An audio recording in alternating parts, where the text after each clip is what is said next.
युवराज की जय हो।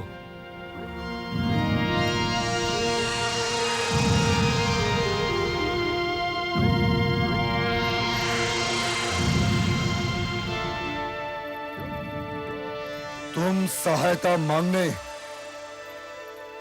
युधिष्ठिर के पास क्यों गए थे? मैं आपका अंगरक्षक हूं। आपकी रक्षा करना मेरा कर्तव्य है। मेरा अपमान करके मेरे प्राणों की रक्षा करोगे तुम? मुझे पांडवों का आभारी बनाकर मेरे प्राणों की रक्षा करोगे तुम? यदि तुम्हारे स्थान पर कोई और रहा होता तो कुरु वंश के आत्मसम्मान की सौगंध मैंने तुम्हारी गर्दन तोड़ दी होती। परंतु तुम एक सैनिक हो और मैं तुम्हें ऐसी ही मृत्यु देना चाहता हूं जो सैनिक को शोभा देती है। अपना मनचाहा शस्त्र चुन लो। युवराज, यदि मैंने वहां जाकर कोई अपराध किया है तो क्षमा चाहता हूं। यदि अपने अपराध से पहले यदि बोलोगे तुमने अपराध किया है और मैं तुम्हें तुम्हारे अपराध के लिए क्षमा नहीं करूंगा। कायरों की भांति मरना चाहते हो तो ऐसा कहो। यदि क्षत्रिय की भांति मरना चाहते हो तो शस्त्र उठाओ। उठाओ शस्त्र। ये तो आप अच्छी तरह जानते हैं युवराज कि मैं कायर नहीं हूं।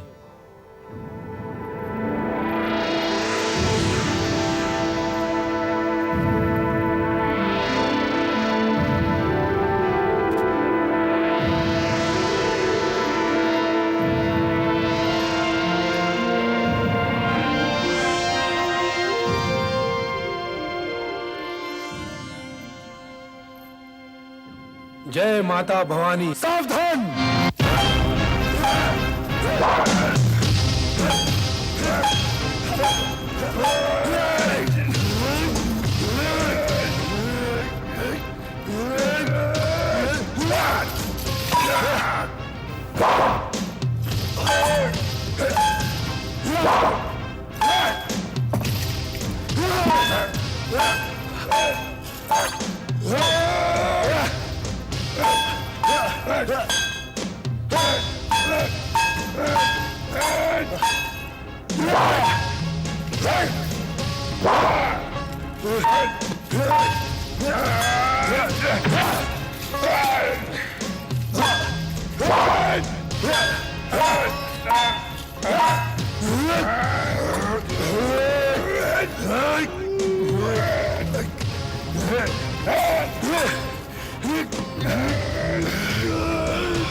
ये क्या पागलपन है? जामिद, मैं जीवित नहीं रहना चाहता। क्यों नहीं रहना चाहते हो जीवित तुम?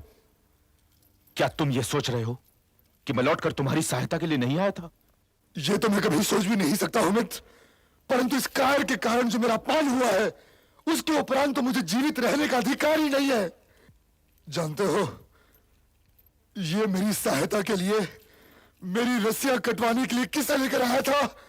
भीम और अर्जुन को लेकर आया था, मेरे शत्रुओं को लेकर आया था। ये इस अपमान के साथ मैं जीवित नहीं रह सकता, नहीं रह सकता मैं जीवित। परंतु अपमान हुआ कहां? यदि भीम और अर्जुन ने तुम्हारी सहायता की तो यह उनका कर्तव्य था। कर्तव्य? अवश्य। अपने राजा या युवराज की सहायता करना प्रजा का कर्तव्य तो है ही। तो यदि उन दोनों ने तुम्हारी सहायता की तो ऐसा करके उन्होंने अपने कर्तव्य का पालन किया है, इसलिए अपमान का तो प्रश्न ही नहीं उठता।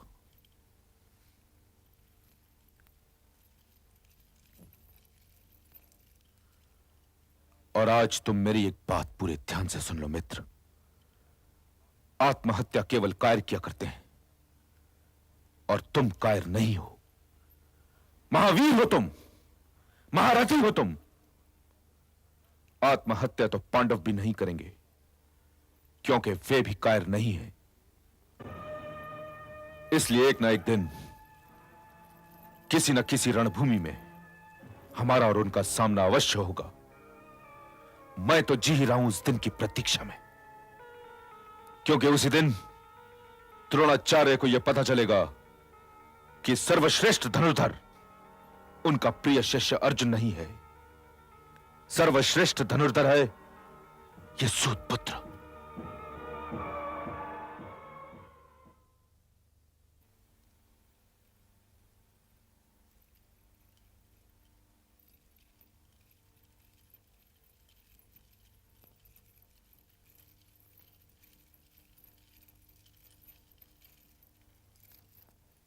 प्रणाम ताश्री। आयुष्मान भव। प्रणाम आचार्य। आयुष्मान भव। विराजिए।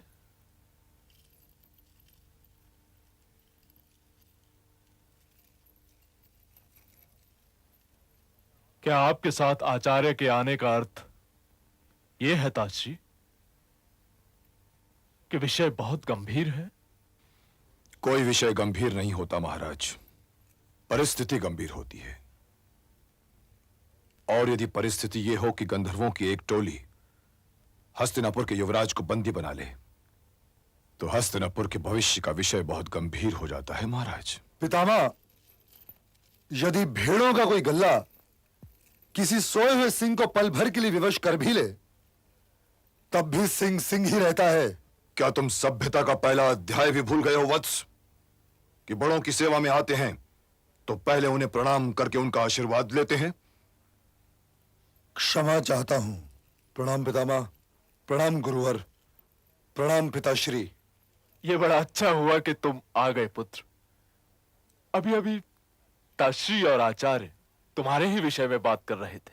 नहीं महाराज, मैं हस्तिनापुर के विषय में बात कर रहा था। यदि मुझे अपने वत्स दुर्योधन के विषय में बात करनी होती तो मैंने अपने पुत्र धृतराष्ट्र को अपने कक्ष में बुलवा लिया होता। मैं महाराज के पास युवराज के विषय में बात करने आया हूं। मुझे भी यही सूचना मिली थी पितामह, इसीलिए मैं स्वयं आ गया। सूचना मिली थी? सूचना? युवराज को अपने और परायों के विषय में सूचना तो रखनी ही चाहिए ना पितामह। आप मुझसे बड़े हैं, इसलिए आप मेरे विषय में चिंतित रहते हैं, और मैं आपसे छोटा हूं, इसलिए मैं भी आपके विषय में चिंतित रहता हूं। कृपया मुझे बताइए कि अब मैंने क्या किया है। युवराज का गंधर्वों के हाथ पड़ जाना राष्ट्र के लिए शुभ समाचार नहीं है, और यह तो और भी चिंता की स्थिति है कि युवराज के परम मित्र अंगराज कर्ण भी उनको छोड़कर भाग गए थे।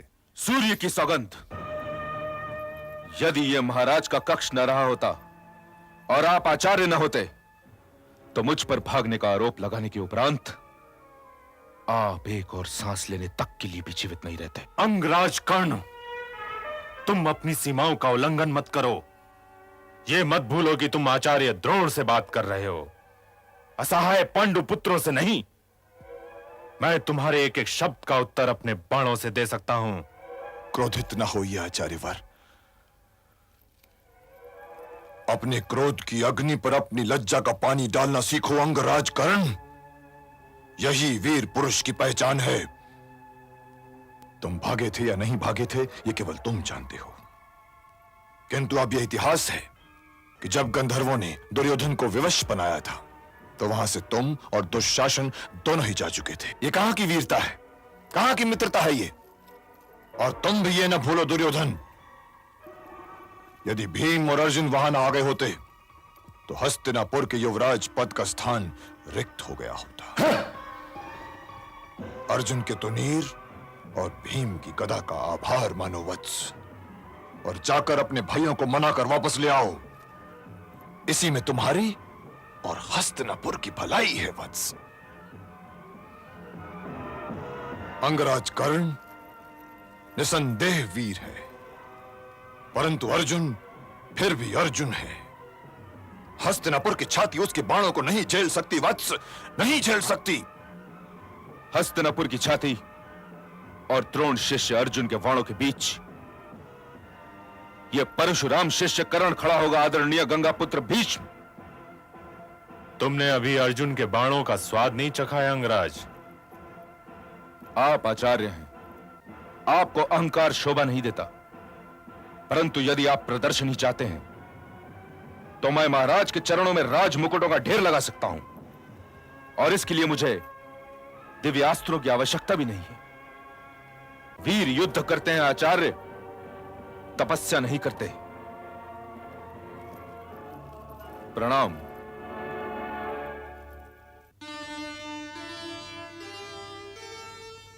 आग न बुझती द्वेष की, बरसे मेघ महान। भीष्म द्रोण दोनों थके, दे पाए नहीं ज्ञान।